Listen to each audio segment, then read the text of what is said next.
Versailles की संधि द्वारा खत्म हुआ था, हालांकि खत्म तो 1918 में ही हो गया था।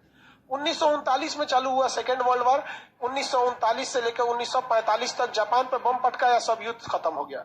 1945 ये दो प्रथम विश्व युद्ध, द्वितीय विश्व युद्ध। इसके बाद चालू हुआ कोल्ड वार। कौन सा वार? Cold war. कोल्ड वार को हम लोग कहते हैं शीत युद्ध। अब दोबारा चालू हो रहा है शीत युद्ध। ये शीत युद्ध जो था ये चालू हुआ था 1945 से और ये चला था 1991 तक। 1991 46 साल तक चलने वाला ये सबसे जबरदस्त युद्ध था शीत युद्ध। इस शीत युद्ध में एक भी गोलियां नहीं चलाई गई थी। डायरेक्ट ये युद्ध चल रही थी अमेरिका और यूएसएसआर। उस समय सोवियत संघ नाम था इसका। उस समय 15 देश थे सब। इसका नाम क्या था? सोवियत संघ, जिसे अभी आप रूस देख रहे हैं। इन दोनों के बीच में भीषण युद्ध को क्या कहा गया? शीत युद्ध। इन दोनों ने आपस में एक भी गोलियां नहीं चलाई, एक भी गोली नहीं चलाई, लेकिन पूरी दुनिया में लाश का ढेर बिछा के रख दिया, पूरी दुनिया में कटवा के रख दिया शीत युद्ध के चल। कब तक चला ये? 91 में खत्म इसलिए हुआ कि सोवियत संघ 15 देशों में टूट गया, जिस वजह से ये युद्ध खत्म हुआ। शीत युद्ध क्या था? अमेरिका चाहता था कि पूरी दुनिया उसके फेवर में रहे, उसके हिसाब से काम करे। रूस चाहता था कि पूरी दुनिया उसके फेवर में रहे, उसके हिसाब से काम करे। तो एक ये हो गया और एक ये हो गया। इसे कहा गया पहली दुनिया। जो देश अमेरिका के साथ थे, जो देश अमेरिका के साथ थे उन्हें क्या कहा गया? पहली दुनिया। और जो देश रूस के साथ थे उन्हें क्या कहा गया? दूसरी दुनिया। और इसी पहली दुनिया के चक्कर में, दूसरी दुनिया के चक्कर में पूरी दुनिया तबाह हो गई। जो गया अमेरिका के फेवर में उसको रूस धो देता था, डायरेक्ट अमेरिका को नहीं धोता था। जो गया उसको धो देता था और जो रूस के फेवर में गया उसे अमेरिका धो देता था। जैसे आपको एक एग्जाम्पल देते हैं, आपका यहाँ देखिए इराक। कौन देश? इराक, सीरिया, ये किसके फेवर में थे? सब रूस के फेवर में। अमेरिका यहाँ विद्रोह खड़ा करा के धूर दिया किसको? इन लोग को। अब बताइए, क्या अमेरिका ने रूस में एक को गोली चलाया? क्या रूस ने अमेरिका पे चलाया? सद्दाम हुसैन चल गए। सद्दाम हुसैन चल गए, बशर अल असद चल गए, मोहम्मद गद्दाफी ये लीबिया में, होस्नी मुबारक मिस्र में, शेख अब्दुल्ला सालेह यमन में। इस सब सालेह नाम है, साले नहीं। इन सबको साला भी कह दोगे तो क्या दिक्कत है? अपना दिन खराब हो जाएगा। कोनो काम का होता है सभी सब, कोनो काम का नहीं सब। तो पहली दुनिया किसे कहा गया? जो देश अमेरिका के फेवर में थे। दूसरी दुनिया किसे कहा गया? इसमें क्या हमें पहली दुनिया में जाना चाहिए कि दूसरी दुनिया में? हा? ये समस्या भारत के सामने थी उस समय जब देश आजाद हुआ था और अंग्रेज हमें अंधेरी गली के मुहाने पे छोड़ के चले गए थे, जहां पता ही नहीं था कि कैसे क्या चीज चलता है। हम लोग यहाँ तो राजतंत्र था, उसके बाद अंग्रेज आए, सब लोकतंत्र पता ही नहीं था। बहुत सारी चीजें सिखा के भी गए थे अंग्रेज, क्योंकि हम लोग को सुप्रीम कोर्ट की स्थापना नहीं करनी थी, सारा सिस्टम पहले से था, संसद क्या होता है सब पहले से था, तो हम लोग को तो मिल गया। लेकिन जवाहरलाल नेहरू के सामने सबसे समस्या थी। ये जवाहरलाल नेहरू के समय का सबसे अच्छा स्टेप था, गुट निरपेक्ष। क्या था? गुट निरपेक्ष। हम किसी दुनिया में नहीं रहेंगे, हम लोग एक अपनी दुनिया बसाएंगे। समझ आ गया कि नहीं? हम लोग क्या करेंगे? एक अलगी दुनिया। तो अलगी दुनिया का नाम रह गया तीसरी दुनिया। कौन सा दुनिया? तीसरी दुनिया। इस तीसरी दुनिया में जवाहरलाल नेहरू अकेले पड़ गए थे, इसलिए उन्होंने क्या किया कि भारत से तो जवाहरलाल नेहरू ही नेतृत्व कर रहे थे। अब जैसे मान के चले विदेश में जाएंगे तो नरेंद्र मोदी माने भारत हो जाएगा। समझा रहा है कि नहीं? तो जवाहरलाल नेहरू यहां से किए। मिस्र को कहें कि देख भैया तू बर्बाद हो जाएगा, तू मेरे साथ है। और इंडोनेशिया को अपने साथ ले लिए और यूगोस्लाविया को अपने साथ ले लिए। 4 गो देश के प्रधानमंत्री। इसका नाम था अहमद, यहाँ के राजा का नाम क्या था? अहमद। यहाँ पे नेहरू, यहाँ पर मिस्र में कर्नल नासिर, इन्हीं के नाम पर नासिर झील है, कर्नल नासिर। और मार्शल टीटो, यहाँ पे कौन थे? Marshal Tito. 4 लोगों का ग्रुप बनाया। कौन सा ग्रुप? 4 लोग। याद रखिए भैया, गुट निरपेक्ष non aliasing movement, non aliasing movement 1961, non aliasing movement 1961। हम किसी भी गुट में नहीं है, इसे कहा गया गुट निरपेक्ष। कौन सा? गुट निरपेक्ष। गुट निरपेक्ष आंदोलन 1960 से 61 का सबसे बड़ा आंदोलन था। कब चालू किया गया? 60 से 61 के बीच में। गुट निरपेक्ष आंदोलन किसने चालू किया? जवाहरलाल नेहरू। इन्होंने कहा कि हम किसी भी गुट में नहीं रहेंगे, क्योंकि गुट के चक्कर में हम बर्बाद हो जाएंगे। अब बताइए, अगर ये आंदोलन अकेले नेहरू चालू किए रहते तो दिक्कत हो जाता भाई। अकेले सबके निशाने पर हम आ जाते कि ढेर होशियार बन रहा है, क्या पता ब्रिटेन से आजाद होकर अमेरिका या फ्रांस रूस के गुलाम हो जाते, और हो जाते तो कोई बहुत बड़ा बात नहीं था। आज भी हम लोग रूस और अमेरिका के इतना पावरफुल थोड़े हैं आज के वक्त में भी, उस वक्त की तो बातें छोड़ दीजिए। तो नॉन एलाइजिंग मूवमेंट चालू कर दिया गया, हम किसी भी गुट में नहीं है। इसे कहा गया तीसरी दुनिया। कौन सी दुनिया? तीसरी दुनिया। इसी को कहते हैं दक्षिणी दुनिया। कौन दुनिया? दक्षिणी दुनिया। इसी को कहते हैं विकासशील देश, कि अभी ये डेवलपिंग फेज में है। तो डेवलपिंग फेज होने की वजह से चक्कर पकड़ नहीं करना चाहिए। तो जवाहरलाल नेहरू ने क्या चालू किया? गुट निरपेक्ष। और भारत किसी भी पक्ष में नहीं गया। लेकिन एक बात पता था भारत को कि हमेशा कोई ना कोई ऐसा शक्तिशाली आदमी से पहुंच बनाए रखो कि जरूरत पड़ने पे वो काम आ सके। तो चुपके से समझौता किससे हो गया था? रूस से, कि भैया हम लोग कभी कभी भाई भाई की तरह रहेंगे, लेकिन दुनिया के सामने क्या रहेंगे? गुट निरपेक्ष। हाथी के दांत दिखाने की और खाने की ओर। हम लोग किसमें थे? गुट निरपेक्ष। लेकिन रियल में किसके साथ थे? रूस के साथ। लेकिन हमारी नीति हमेशा स्वतंत्र रही थी। ऐसा नहीं था कि रूस ने जो बोल दिया हम वही करेंगे। हम लोग अपना सोच समझ के रखते थे। इस बीच में रूस के साथ एक दगाबाजी हो गई। प्रकृति ने धोखा दे दिया रूस को। रूस की सेना बहुत विशाल थी और प्रथम विश्व युद्ध में सबसे ज्यादा लात खाया था कोई तो रूस। और रूस का ऊपरी भाग समुद्र से पूरी तरह बर्फ से ढक जाता है।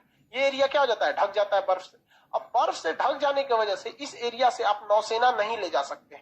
और दूर की लड़ाई में जब भी काम आएगी तो नौसेना काम आएगी, एयरफोर्स काम नहीं आती है। आप खुद देखिए ना, फ्रांस है ना, फ्रांस और ये भारत है। यहां से राफेल जहाज आ रहा था तो दुबई में रुक के तेल भरा, और उसके बाद भारत में आया।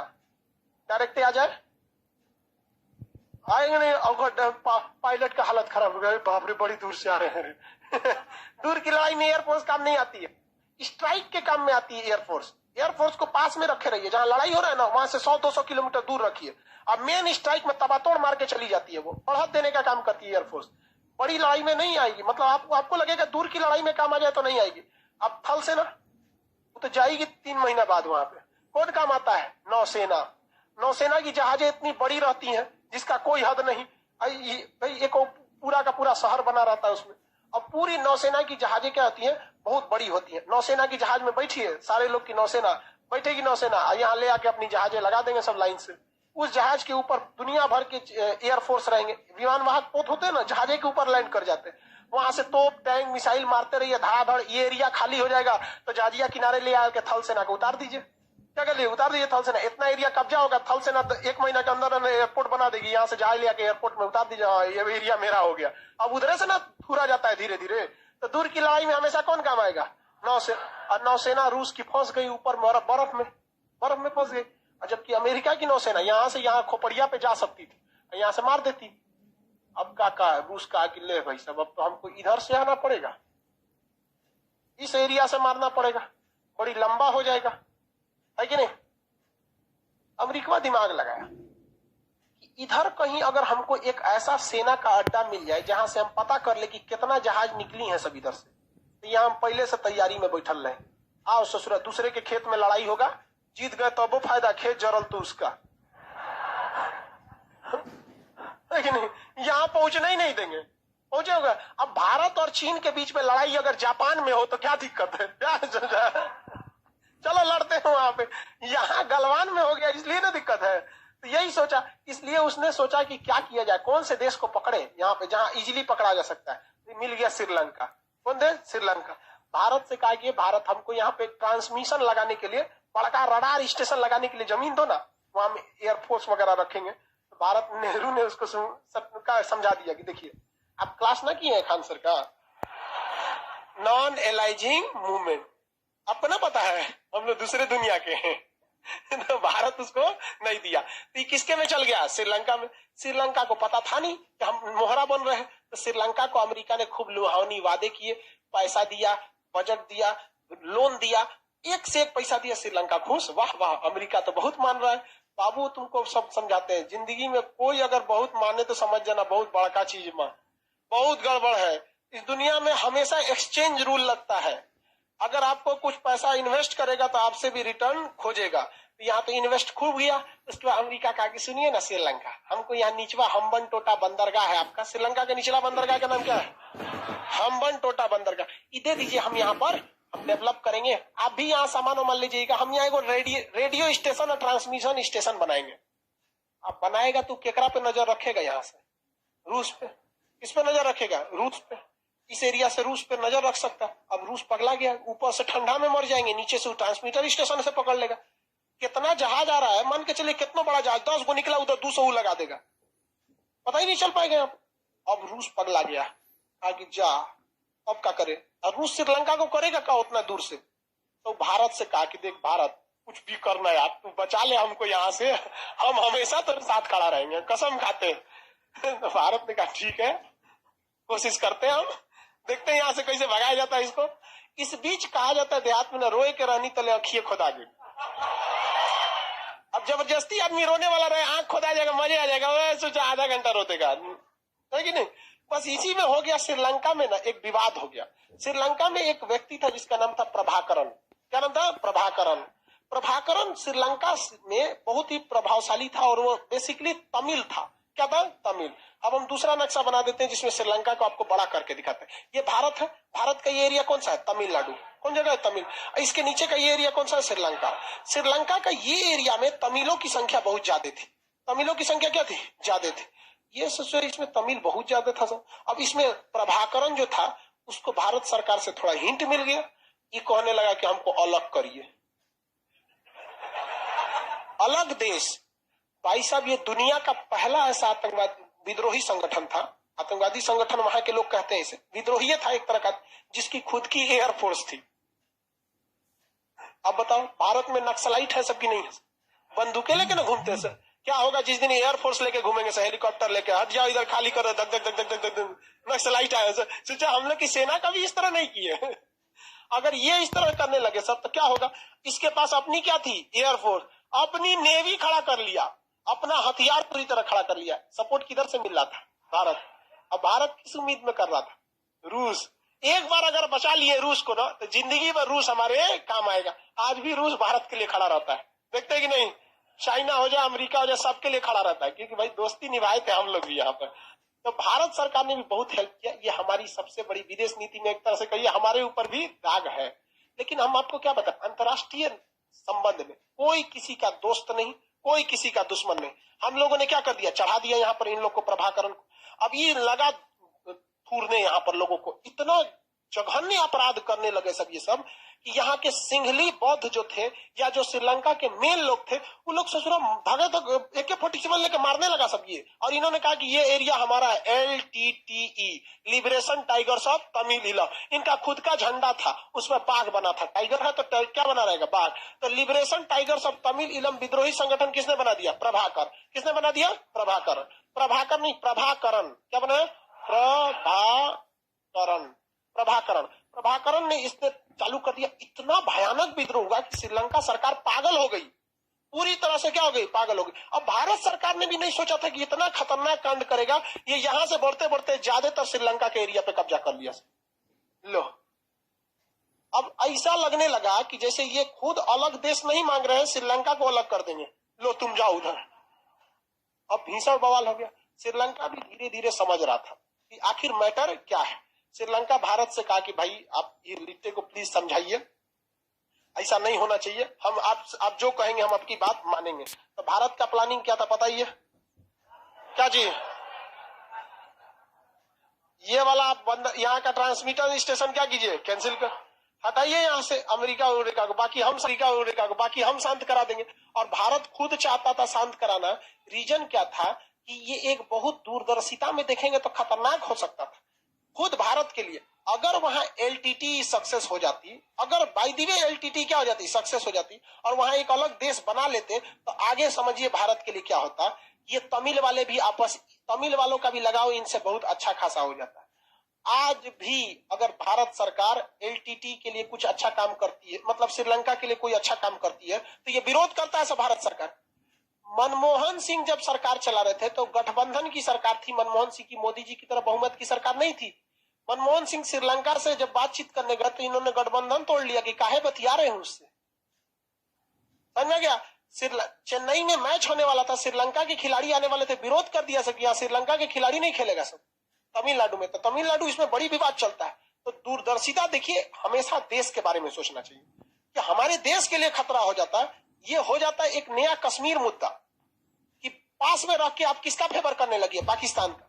धीरे धीरे ऐसा मुद्दा होने लगता। आज फ्यूचर में ऐसा नहीं कि हो गया था, लेकिन ये दिक्कत था। तो खुद उस समय सोच रही थी इंदिरा गांधी की ऐसा न हो। तो भाई भारत सरकार ने इनको कहा कि ठीक है तुम हटाओ, हम श्रीलंका को यहाँ से, किसको भगा दो? यहाँ से अमेरिका को भगा दो, बाकी बात है हम क्या कर लेंगे, संभाल लेंगे। यहाँ पे यहाँ से अमेरिका का बोरिया बिस्तर समटा गया।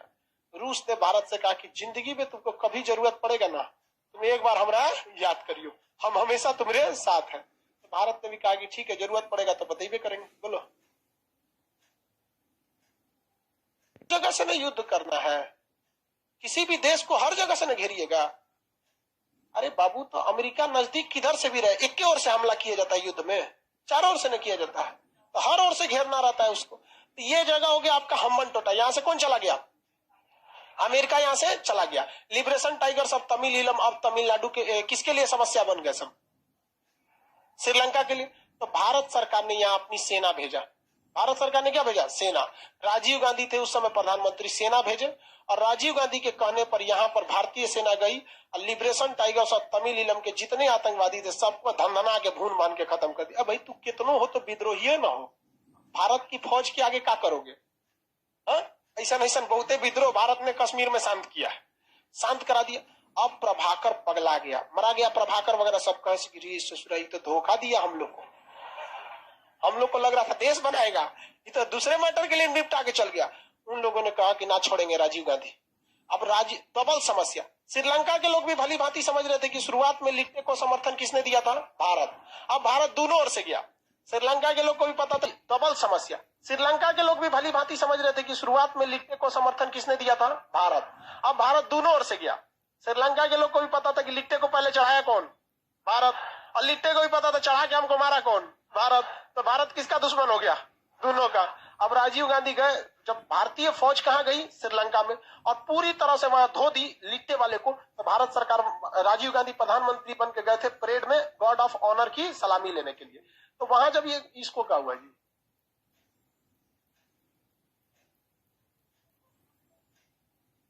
सीधा रहो। जब वहां गए थे राजीव गांधी सलामी लेने, तो श्रीलंका के सेना का एक जवान था। अब जब सलामी दिया जाता है ना बंदूक से इस तरह, तो उसमें गोली नहीं रहती। सलामी शस्त्र आप लोग एनसीसी वगैरह किए होंगे, तो इस तरह से सलामी शस्त्र होता है यहाँ पे। तो सलामी शस्त्र होता है ना, ये बगल शस्त्र, बाजू शस्त्र, फिर सलामी शस्त्र, तो ऐसे सलामी शस्त्र दिया जाता है। तो सलामी शस्त्र जब दिया गया था, ऐसे सलामी शस्त्र दिया था। और जब राजीव गांधी इधर से गुजरे ना, तो बट, बंदूक का पिछला भाग क्या होता? बट मारा था, कंधा टूट गया था राजीव गांधी, श्रीलंका वाला। और इधर से तो श्रीलंका से तो दुश्मनी हो ही गई थी, और इधर जो लिट्टे वाले थे सब, इन्होंने किसको टारगेट ले लिया? राजीव गांधी को। राजीव गांधी को बम से उड़वा दिया लिट्टे वालों ने। एक नलिनी नाम की महिला थी, अपने शरीर में बम बांध के आई, राजीव गांधी के पैर छूने गई, अब उसमें बम बना हुआ था, अपने साथे उड़ा दी, चिथड़ा उड़ा दी। समझ में आ गया कि नहीं? मद्रास में वैसे में उस समय चेन्नई का नाम क्या था? मद्रास वगैरह। बहुत भीषण उनकी जान चली गई।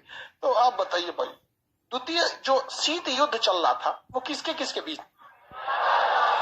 अमेरिका। इसमें रूस, ये श्रीलंका सोचा कि हम किसकी दुनिया का हिस्सा हो जाए? पहली दुनिया। आधा लोग को साफ कर दिए सब लिट्टे वाले ने, और लिट्टे को साफ कर दिया भारत से। इधर हमारे राजीव गांधी भी चल गए।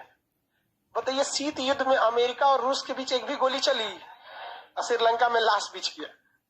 अब भारत के सामने एक समस्या ये आ गई कि अमेरिका ससुरा हम लोग को टारगेट ले लिया कि तुम ही चोट्टा हटाया है यहाँ से। अब भारत सरकार भी टेंशन में आ गई कि हम तो इससे दोस्ती तो हो गया, लेकिन वो पागल थोड़ी है अमेरिका। अमेरिका क्या कहेगा? तो अब भारत से दुश्मनी ले लिया, अब कहा कि भारत तुमको भी नहीं छोड़ेंगे।